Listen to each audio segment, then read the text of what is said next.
Back with another movie review. My name is Josh. Thanks for checking out the channel. And if you click the thumbnail, then you're here to hear me talk about Black Adam. Now, this is one... I don't really know where to get started with this one. I'm going to try and keep this relatively brief and concise and relatively spoiler-free. If you haven't seen it, I don't know why you haven't seen it yet. It's on most streaming services, which is also why I'm reviewing it. I was actually going to review this one and go see it in the theater, but after the trailers, I was like, well, it looks okay. But the trailers definitely weren't enough to drive me to the movie theater to go see it, and then I didn't exactly hear excessively good word of mouth that it was going to be fantastic. So I was like, yeah, I'll check it out when it starts streaming. Then it popped on HBO and I gave it a watch, and really felt like I needed to still touch base a little bit and talk about it because I had some really mixed feelings on this one. There are some really good things that come out of this one. Again, like the cast, I do think is mostly really good. The Justice Society's pretty good. The Rock is always The Rock to me. Like I enjoy The Rock as a person.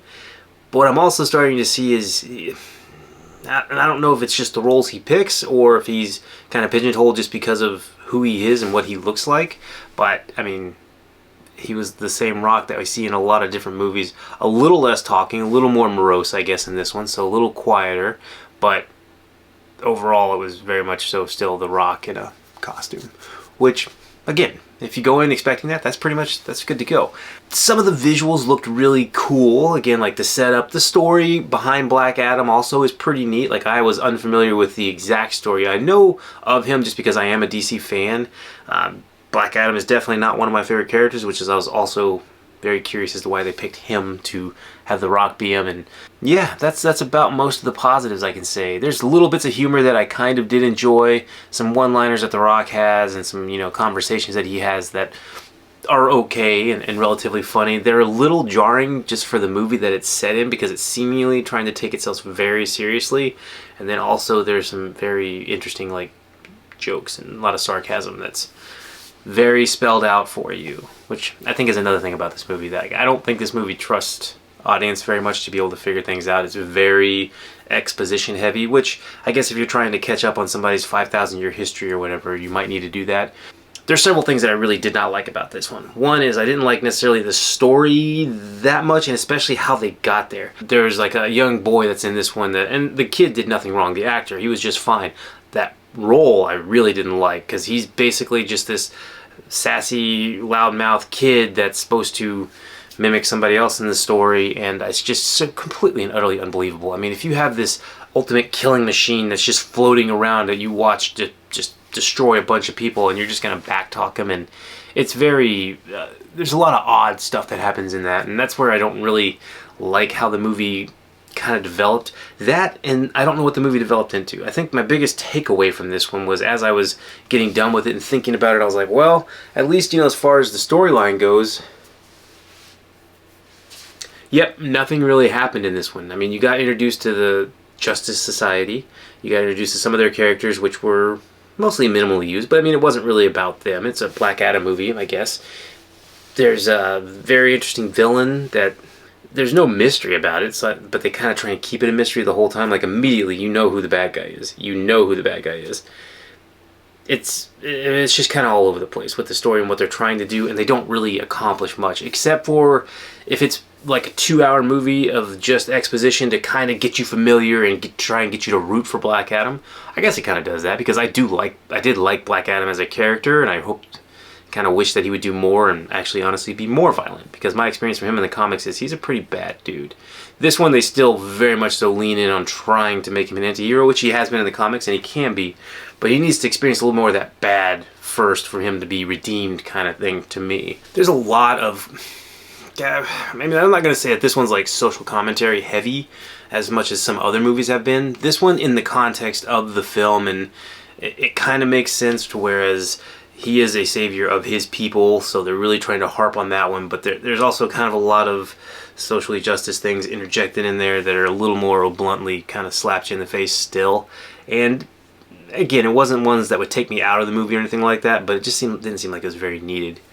The special effects, honestly, in this one is something that kind of agitated me the most, because there seemed to be a good bit of unfinished like CGI, even like with The Rock's character or like the bad guy, or any number of the action scenes that were going there. They just looked almost like it was, to me, like computer generated. And I was watching it on my TV, so maybe on the big screen it looked better, although I think it goes the opposite way. So I was kind of curious, as like, this was a big, expensive movie, and they spent a while on it, been working on it for like 10 years. I don't know. It was a very interesting concept, and again, some of the visuals looked really good. Some of the fights were meh. Again, nothing happened. They just kind of sparred with each other. I'm not going to get too deep into this one, but it wasn't my favorite of movies, I guess. And it also, to me, didn't really seem to fit in with what the DC was trying to establish with their world of it being relatively grounded in the real world. But even when you look at, like, Batman and his, like, Batcave and all the capacities that his brilliance has. Then you go to Hawkman's like mansion. It's like Professor X's school for the gifted, X-Men style, where everything's and you got this big ass, more modern than any sort of space fighter plane comes out of there. There's just some big logic gaps that were maybe not logic, but seemed like technology things that were very pronouncedly jumped forward in the DCEU, which I guess ultimately doesn't really matter since now James Gunn's taken over, and it seems like most of the stuff that we've had is probably going to run its course and then be done with. Which, honestly, after this one, I'm kind of good with. There was a lot of talk of Henry Cavill and, Superman fighting Black Adam, which I'm pretty sure isn't going to happen anymore, because I'm pretty sure Henry Cavill is done as Superman. So at least that version of Henry Cavill probably won't be fighting Black Adam anytime soon. But we'll have to see. Maybe Shazam 2 will do really good, and then they'll pit those two together or against each other, which they'll probably just end up fighting together because, anti-hero, and you need to make The Rock a good guy. But I don't know. Let me know in the comment section what you think. It wasn't like it was a waste of time to watch. It was mildly entertaining in multiple spots, and again, some of the little bits of violence they were able to get away with, I did really enjoy, especially how the end fight kind of ended was pretty sweet. But I don't know, if I had to compare this to some of the weaker Marvel movies recently versus this, I'd probably go with this, just because there's actually some violence in it. I appreciate some of the humor, and it's not just all slap me in the face with social commentary, although there was a bit of it in there, but definitely not one of my favorite DC ones, though. So I'm interested to see what they do with the character and if they still utilize him moving forward. It'll be interesting. I don't know, let me know in the comment section what you thought. Did you enjoy it? Again, I didn't think it was a bad movie, I just didn't really like it, and there were a lot of little things that just started bugging at me, and I think that's just more like the logic things. As I get older, I start thinking about these, like, you have 20 people that are shooting fully automatic guns at this one person. You're going through multiple magazines. You get done with that, you know what I'm going to do? I'm going to run at him with a knife. Okay, that just makes no sense at all. I don't know. Let me know if I'm crazy. Don't forget, like, share, subscribe. Go hit that subscribe button if you would. Be fantastic, and as always, you're awesome. Peace out.